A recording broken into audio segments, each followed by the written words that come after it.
The fool says in his heart, there is no God. That's a pretty striking way to begin a poem. And a lot of people read this and think that it's really just poking fun at atheists.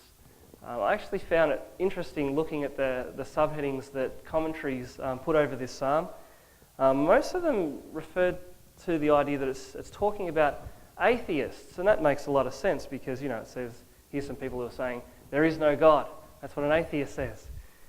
And it's almost like the psalm is saying, atheists, they are so stupid, they are such idiots for saying this, and that's what we might think it's saying, but it's not. And the reason is because when we see that word fool, in English we often think that it's referring to someone who is intellectually challenged or perhaps really bad at making decisions, or most likely a bit of both.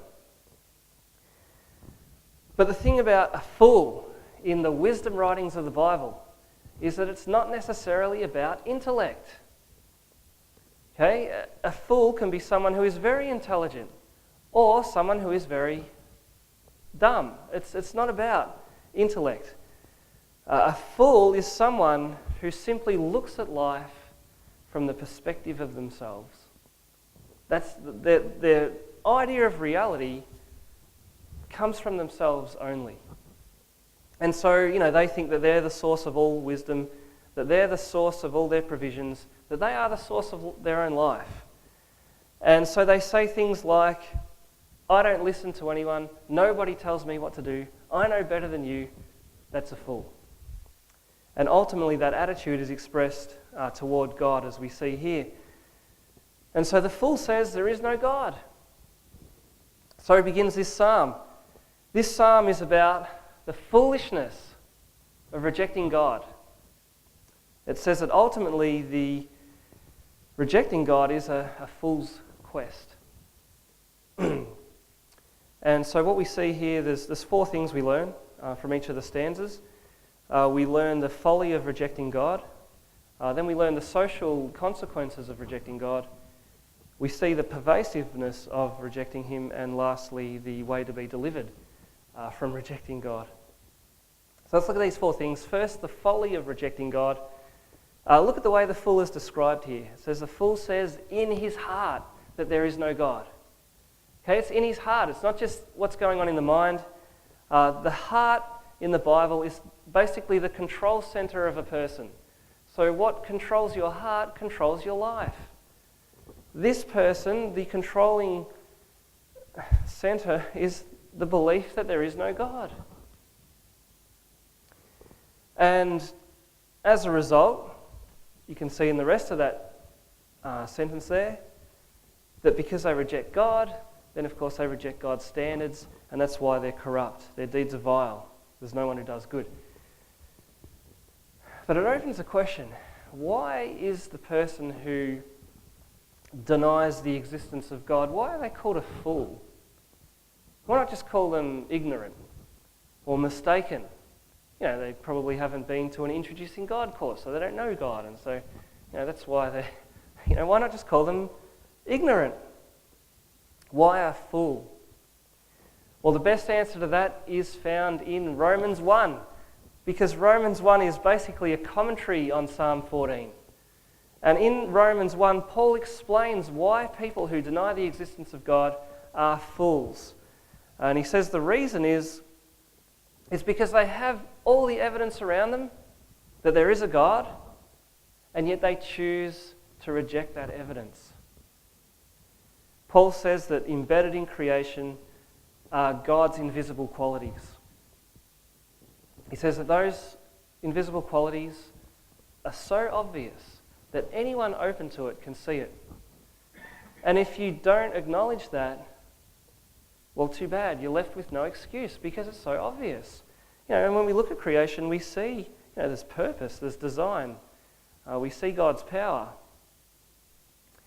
And yet Paul says the reason people deny it is because they don't want God in their lives. They don't want to glorify him or give thanks to him, he says. And so they destroy that evidence. Or as Paul says, they suppress the truth. And so Paul concludes that although they claim to be wise, they become fools.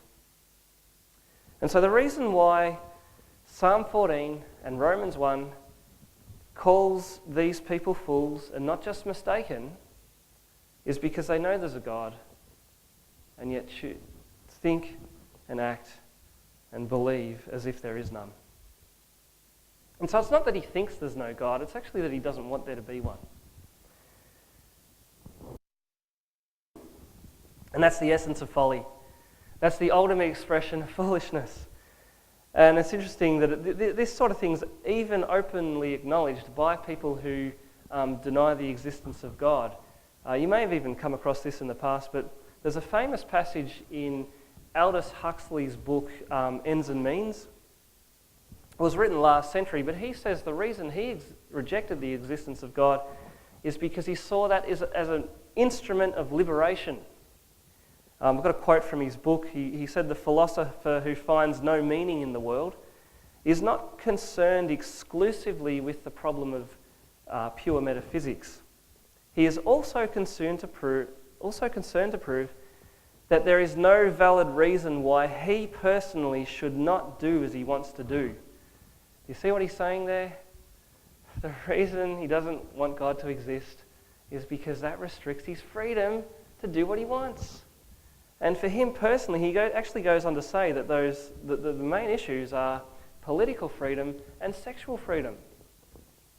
And so he's being extremely honest at that point. But it just shows us that there's no such thing as an unbiased view when it comes to our beliefs. There's no such thing as being unbiased. And especially when it comes to our belief in God. In the end, the denial of God is actually motivated. It's driven by a desire to be independent or autonomous. I don't want anyone ruling over me. And so that might be done with very long, drawn-out, sophisticated arguments like books, like the God delusion. But it always has a moral purpose. There's always this underlying desire to be free from God. And so that's why we have to recognise that the problem with humanity is not just ignorance of God. The problem with humanity is actually rebellion against God. See, those who deny the existence of God do so not because of a lack of information. They do it because they don't want God in their lives. They don't like the idea that there is someone that they have to submit to, someone they have to obey, someone they have to listen to. And for that reason, Paul calls the Psalm calls anyone who rejects God a fool. That's the folly of rejecting God. But the next thing we see, I'm actually going to skip verses 2 and 3 for a minute, because we can see the outworking of this folly in verses 4 to 6. Here we see the social consequences, and we'll read it. It says, "Will evildoers never learn? Those who devour my people as men eat bread, and who do not call on the Lord? There they are, overwhelmed with dread, for God is present in the company of the righteous. You evildoers frustrate the plans of the poor, but the Lord is their refuge." So notice these verses focus on a particular expression of rejecting God, and that is the total neglect of those who have needs.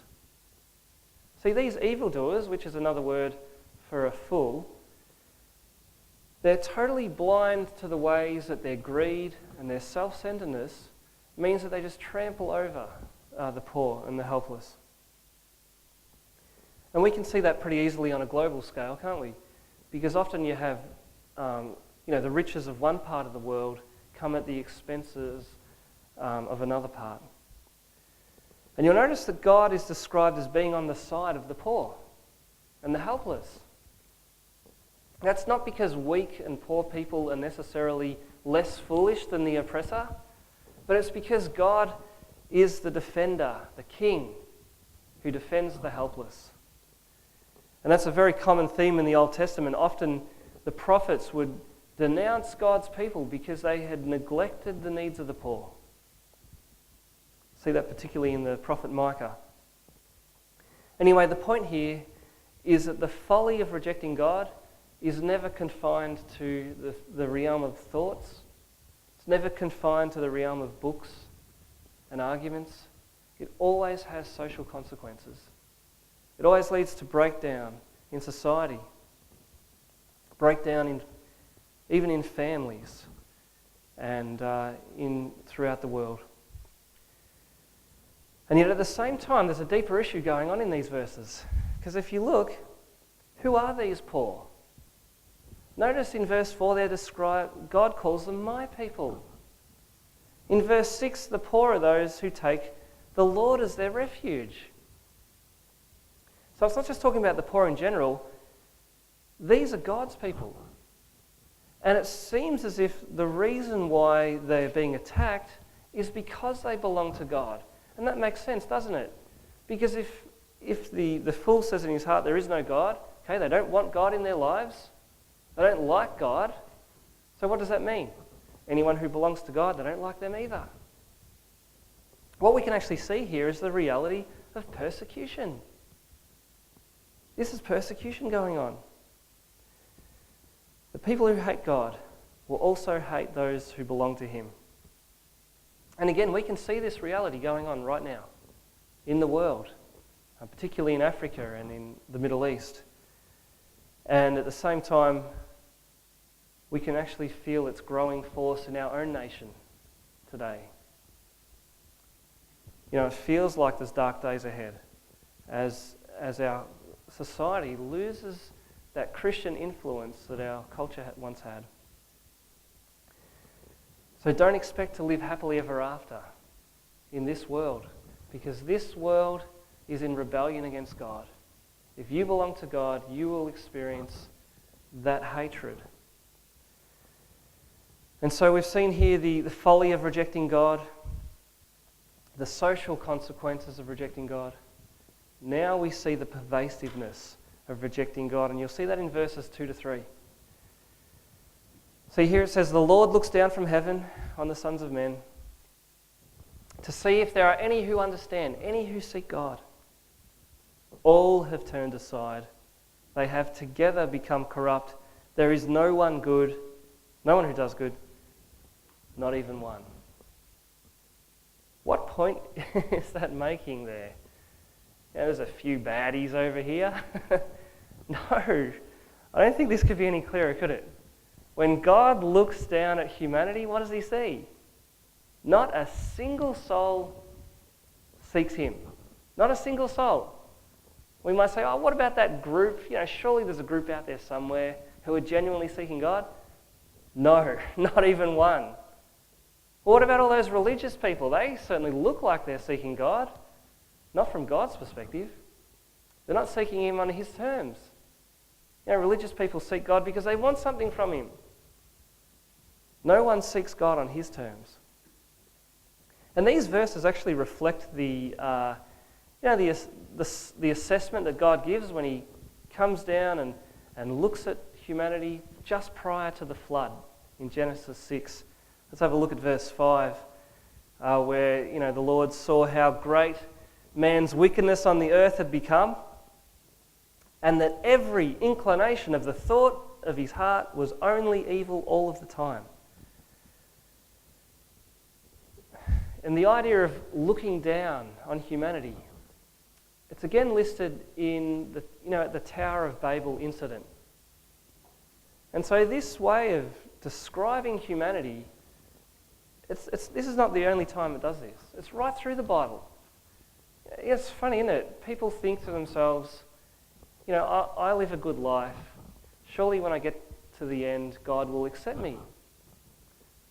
But we don't stop and go, hang on, what's God's perspective? How does God see us? When He looks, does He see true seekers? Not a single one. Not even one. Unless we think this, perhaps David's just talking about some bunch of rebels, maybe the next door neighbours who, had all those idols and worshipped other gods and things. The thing is, the Apostle Paul quotes these two verses, verses 2 and 3, in Romans 3, when he's describing humanity through all of the ages, in bondage to sin. Paul says Jews and Gentiles alike are all under sin, as it is written, and then he quotes these two verses. And so there's no escape. Psalm 14 isn't describing some little group in David's day. This is describing everyone. This is describing us. We're all fools. See, that means the atheist is only one example of a fool. Probably the most outspoken one. But just only one example. From God's perspective, when he looks at humanity, he sees that every one of us is a fool. Because we all think and act, to one degree or another, as if God didn't exist. And so that means that this folly exists in me. This folly exists in you. We all have it bound up in our hearts. We were born with it. That's what we read in Proverbs 22:15. Every parent knows this proverb. Folly is bound up in the heart of a child, but the rod of discipline will drive it far from him. I hope every parent knows that verse anyway. It helps you make sense of why your kids do what you do, what they do. Our kids come pre-packaged with this streak of folly. I don't know if you've ever been at a birth, but when the baby comes out, it's in a packet, and on the packet it says, "Warning, folly bound up inside." It's scary. In fact, I wouldn't recommend going to a birth, not after 5 of the things. So, folly is bound up in the heart of a child. Do you know what that means? Every one of us came into the world in the same way. Not in a packet, by the way, in case you were wondering.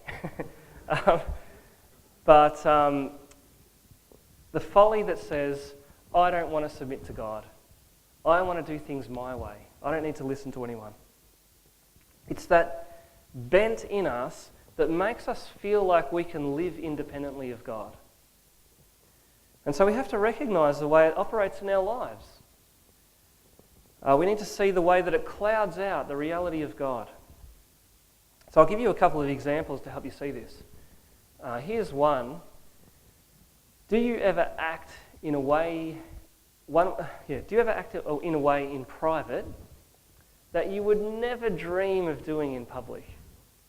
And the thought if someone caught you out, you would die. Here's the thing. Why don't you feel that way, knowing that God sees everything? What's going on there? Why doesn't it worry us? It's because there's something clouding that out, the reality of God, and that is this folly. It's the folly of saying, God can't see me, or God is irrelevant. And seriously, if you look around in your life, you'll see it everywhere. Why is it that we can come to church on Sunday and worship God and go to work on Monday morning and live as if God didn't even exist? Why is that? It's this folly. Is there any sin in your life that you're comfortable with? Why are you comfortable? It's because of this folly. The folly of thinking God doesn't care, or God isn't that holy. He'll be right with it. That's that folly at work. There's another way this folly works. Remember when Jesus said, man does not live on bread alone, but on every word that comes out of the mouth of God. What did Jesus mean when he said that? Do you think you need to regularly feed on God's word? I've mentioned this before, but the armour of God listed in Ephesians 6?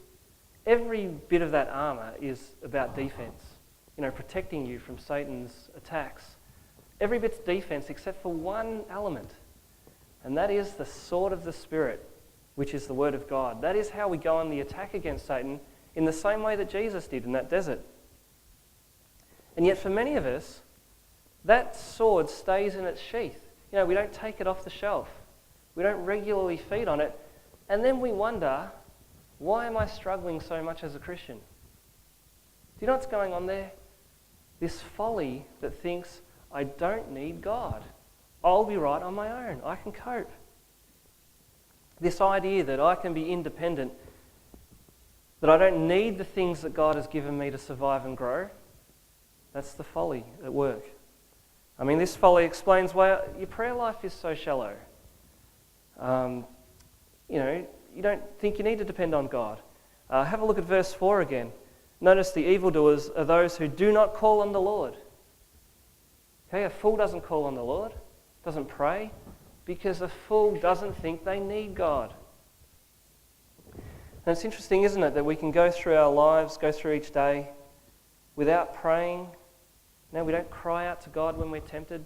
We don't pray about the struggles that we have.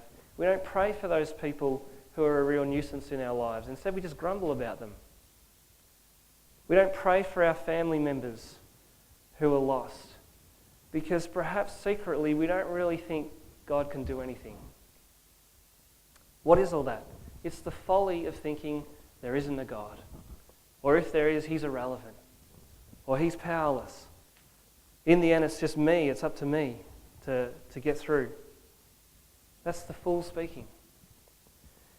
And so here's the thing. If you want to see the folly at work in your life, here's the question to ask. What ways do I live as though God didn't exist? You really think about that and you will see a fool. We're all fools to one degree or another. That's the pervasiveness of rejecting God. It's not just out there, in the new atheist movement. It's not just out there in the evil people. It's in here. It's bound up in our hearts. That's the pervasiveness of this folly. So what can you do about it then? What can you do about the folly? Well, there's two things that we learn here. Two things you need to do. One is you need to recognize the bad news. And secondly, you need to embrace the good news. So what's this bad news you need to recognize? Well, have a look at verse 5. It says about the wicked, there they are, overwhelmed with dread. For God is present in the company of the righteous. Now, what's that saying? Notice how it's left undefined. It doesn't really give a context. There they are. Where? When? It doesn't say. And there's a lot of debate, I noticed, in the commentaries. However, this is a wisdom psalm, right? And verse 5 sounds very similar to the end of Psalm 1. Where you've got the righteous and the wicked. And the wicked will not stand with the righteous on Judgment Day. Here's some more people. There they are, overwhelmed with dread. Surely it's talking about the end. The big picture, Judgment Day. What this is saying is that God has set a limit on the folly in this world. Okay, there will be a day of reckoning. There will be a day when all of those who have rejected God will finally have that folly replaced with terror. And so it's speaking about judgment. There they are, overwhelmed with dread.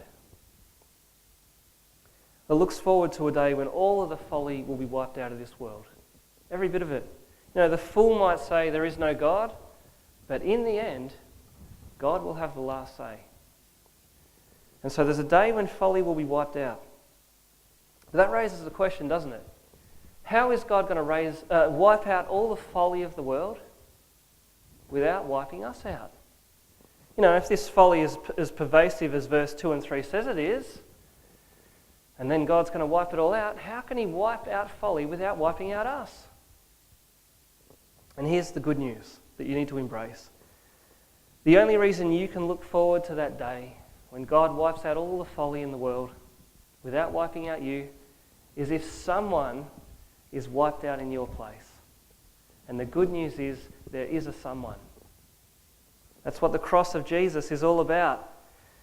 You see, in 1 Corinthians 1, that passage we read at the start of the service? Paul describes the cross of Christ in terms of wisdom and foolishness. And he says to the unbelieving world, the cross of Christ is like foolishness. For Jews, they don't want a Messiah who is cursed on a cross. They want one who triumphs, who's powerful. And for the rest of the world, someone died, big deal. Move on. And so to the world, the cross is foolishness, as Paul says. But the problem with fools, one of the biggest problems with fools, is that they don't recognize wisdom when it's right in front of them. Because in the cross, Paul argues that we see the ultimate display of the wisdom of God. Because in one stroke, God can demonstrate his justice in wiping out our foolishness and demonstrate his love by saving fools like us. In one stroke, punishment and salvation. That is the wisdom of God. There is no greater act of wisdom. And Paul sums it up beautifully in 2 Corinthians 5:21. Let's have a quick look at that. God made him, that is Jesus, who had no sin, to be sin for us, so that in him we might become the righteousness of God.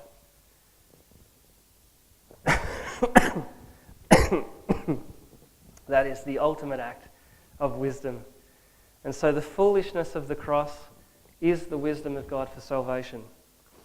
And so in Psalm 14, when we read verse 7, when we have this plea, "Oh, that salvation for Israel would come out of Zion," do you know when that salvation took place? At the cross. That's what it's talking about. This verse was fulfilled by Jesus. So Jesus is the salvation that has already come out of Zion. And so now there is a way to escape the folly of your heart. Now that folly of rejecting God, and that's by being reconciled to God through the cross. Because if you're reconciled to God, then God is no longer a threat. Okay, you're no longer his enemy. You're now a friend. So you don't have to keep rejecting him and running away from him. You don't need to keep living as though he doesn't exist. Instead, you can come to him as a refuge.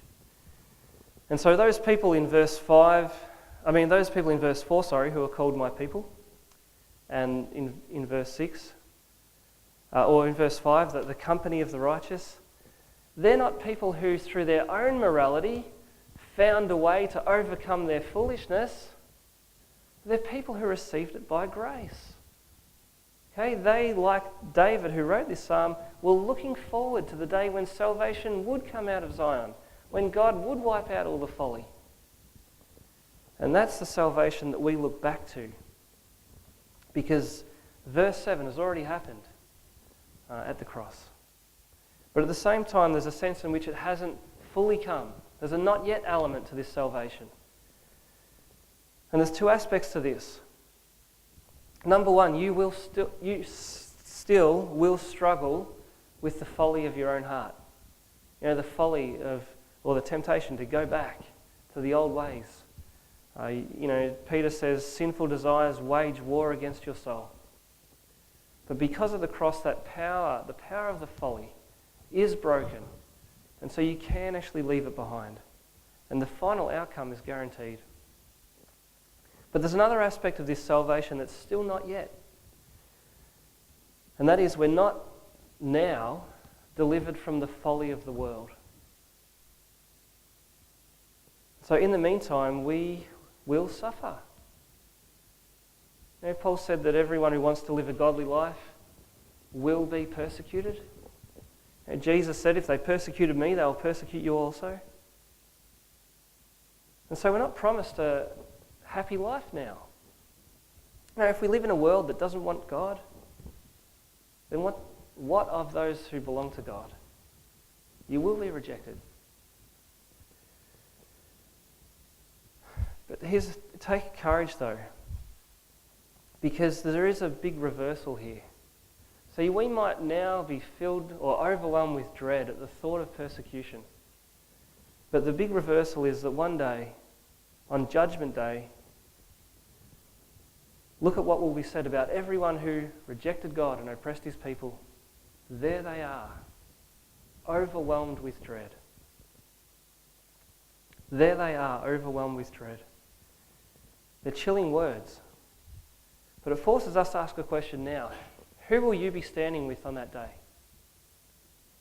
Who will you be with? Will you be in the company of the righteous, those who found refuge in God? Or will you continue to remain unrepentant and find yourself there overwhelmed with dread? We're all fools to one degree or another. Foolishness is what clouds out our sense of God's reality. It's that bent in us that makes us feel like we can live independently of God. And so the real hope for us is not just to be saved from the folly out in the world, it's to be saved from the folly in our hearts. And that's the salvation that we have in Jesus. And the more you think about that, the more it breaks down the remaining folly in you. The fool says in his heart there is no God, but in the end, God will have the last say. Amen.